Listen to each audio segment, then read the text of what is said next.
안녕하십니까. 세상 읽어주는 남자 이상훈입니다. 오늘은 잘 나가는 미디어텍 삼성에 주는 시사점이라는 주제로 한 말씀 드리겠습니다. 아, 지금 그 반도체 산업 전체 체급과 존재감만 놓고 보면 삼성은 여전히 미디어텍보다 훨씬 더 큰 기업입니다. 메모리 세계 1위, 글로벌 스마트폰 시장 영향력, 첨단 파운드리 투자 규모, HBM과 패키징 잠재력까지 감안하면 삼성은 여전히 글로벌 반도체 산업의 핵심 중에 핵심 플레이어입니다. 그런데 시장이 최근 미디어텍을 주목하는 이유는 조금 다른데요.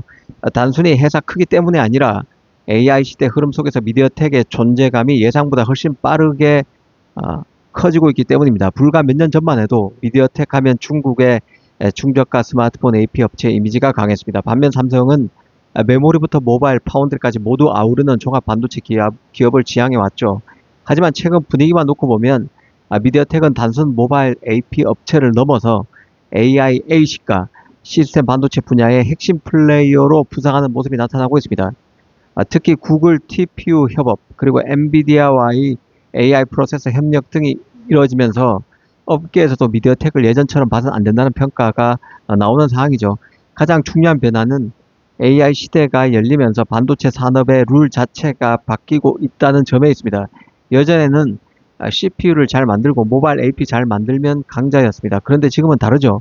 이제는 GPU, HBM, 패키징, 인터커넥트, AI, ASIC, 즉 시스템 전체를 얼마나 효율적으로 묶느냐가 핵심 경쟁력이 되고 있습니다. 그리고 여기서 의외로 강점을 드러내고 있는 회사가 바로 미디어텍입니다. 최근 시장에서 가장 주목받는 부분은 구글 TPU 협업인데요.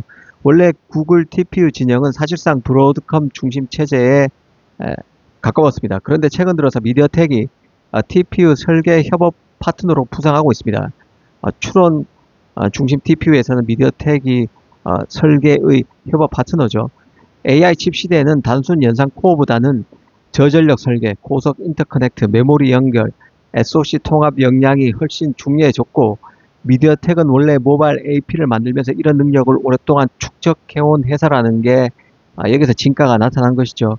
쉽게 말하면 스마트폰 시대에 갈고 닦은 기술이 AI 자체 설계칩, AI ASIC 시대에 다시 빛을 보기 시작하고 있다는 뜻입니다. 특히 미디어텍은 TSMC와의 협업이 풍부한 것도 경쟁력이죠.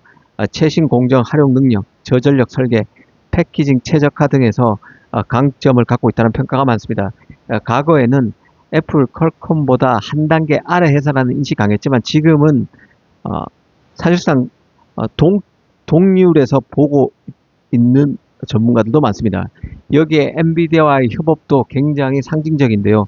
최근 엔비디아는 미디어텍과 함께 ARM 기반 AI PC 프로세서, 엣지 AI 플랫폼 등을 공동 개발하는 움직임을 본격화하고 있습니다. 이것이 의미하는 바는 분명한 것이죠. 엔비디아가 미디어텍을 단순 스마트폰 AP 업체가 아니라 시스템 반도체 설계 역량을 갖춘 회사로 인정하고 있다는 뜻입니다.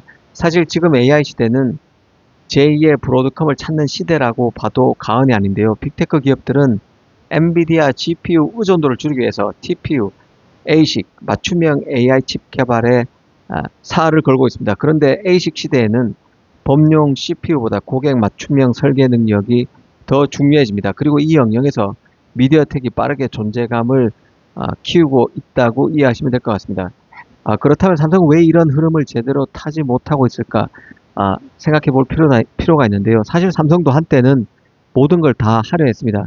메모리, 모바일, AP, CPU, GPU, 파운드리, 심지어 애플처럼 자체 CPU 코어까지 개발하려 했던 게 삼성이죠. 바로 몽고스 프로젝트가 있었습니다. 하지만 결국 발열과 전성비 문제, 소프트웨어 최저가 한계 등으로 접었습니다. 문제는 그 이유인데요. 삼성은 선택과 집중보다는 다 잘하겠다는 전략을 유지해 왔습니다. 하지만 AI 시대는 생각보다 훨씬 빠르게 전문화되고 있습니다.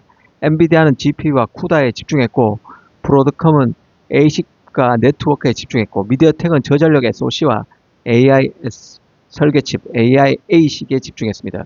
그런데 삼성은 메모리도 해야 하고, 파운드리도 해야 하고, 모바일도 해야 하고, 편리스도 해야 합니다. 결국 조직 집중력이 분산되는 모습으로 나타났다고 볼 수도 있는데요. 특히 시스템 LSI 사업부는 지금 굉장히 애매한 위치에 놓여 있습니다. 애플은 자체 칩으로 가고 있고, 퀄컴은 여전히 강하고 미디어텍은 AI A식으로 확장하고 있습니다. 그런데 엑시노스는 프리미엄 시장에서 확실한 존재감을 보여주지 못하고 있는 게 현실입니다. 과거에는 언젠가 삼성도 애플처럼 된다는 기대가 있었지만 지금은 시장의 시선이 꽤 냉정해진 것도 현실입니다. 반면 미디어텍은 오히려 자신들이 잘하는 것에 집중하면서 체질 개선에 성공하는 모습입니다. 과거에는 중국 스마트폰 업체 의존도가 높았지만 지금은 AI A식, 엣지 AI, 자동차용 칩 등으로 영역을 넓히고 있죠. 퀄컴, 엔비디아, 구글이 다 고개를 숙이고 지금 들어오고 있는 게 미디어텍입니다. 미디어텍으로 접근하고 있는 것이죠. 무엇보다 고객과 직접 경쟁하지 않는다는 점도 장점입니다. 삼성은 스마트폰도 만들고 칩도 만들다 보니 고객 입장에서 이해 충돌 우려가 늘 존재했는데요. 미디어텍은 상대적으로 이런 부담은 적습니다. 여기서 삼성이 얻어야 할 가장 큰 시사점은 결국 무엇을 포기할 것인가, 무엇에 더 집중할 것인가 일 수도 있다는 생각이 듭니다. 지금 삼성은 2나노 안정화, HBM 경쟁력 회복, 패키징 강화, 대형 고객 확보 이 네 가지를 동시에 해야 하는 상황입니다. 그리고 동시에 모바일 AP, 시스템 NSI까지 모두 끌고 가는 것이 과연 효율적이냐는 의문도 일각에서 제기하고 있는 상황입니다. 물론 삼성을 완전히 비관적으로 볼 필요는 없습니다. 메모리 경쟁력, HBM 잠재력, 첨단 패키징, 게이트 올 어라운드 경험 등은 여전히 강력한 자산입니다. 게다가 미국이 TSMC 지정학 리스크를 우려하면서 비대만 공급망 필요성이 커지고 있는 점도 삼성에게는 기회가 될 수 있습니다. 실제로 최근 반도체 시장을 보면 미국은 인텔을 자국 공급망 핵심축으로 다시 밀어주고 있고 동시에 TSMC 의존도를 낮출 대안도 심각하게 고민하는 분위기입니다. 그런 점에서 삼성은 대만이 아닌 첨단 파운드리라는 전략적 가치를 갖고 있습니다. 문제는 시장이 삼성에게 기대하는 것은 더 이상 비전이 아니라 실행력이라는 점에 있다고 볼 수 있습니다. 냉정히 말하면 이제 시장은 기대감보다 결과를 보기 시작하고 있습니다. 예전에는 삼성 정도 체급이면 결국 잡는다는 분위기가 있었지만 지금 AI 반도체 시장은 속도가 너무 빠릅니다. 쿠다 생태계, AI A식 공급망, 패키징 락인 구조가 굳어지기 전에 삼성이 실제 성과를 보여줘야만 하는 상황이 되고 있습니다. 어쩌면 지금 미디어텍의 부상은 삼성에게 가장 불편한 질문을 던지고 있는지도 모르겠습니다. 모든 걸 다 잘하려는 전략이 정말 맞을 것인가? AI 시대는 생각보다 훨씬 빠르게 선택과 집중의 시대로 바뀌고 있는 것도 사실입니다. 그리고 지금 시장은 미디어텍의 성공을 통해서 그 현실을 보여주기 시작한다는 생각도 듭니다.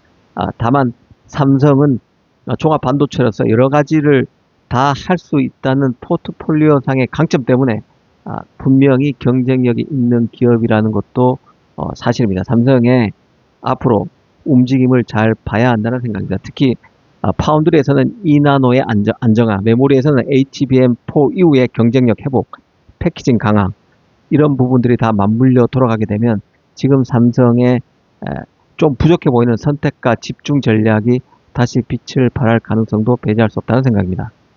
감사합니다.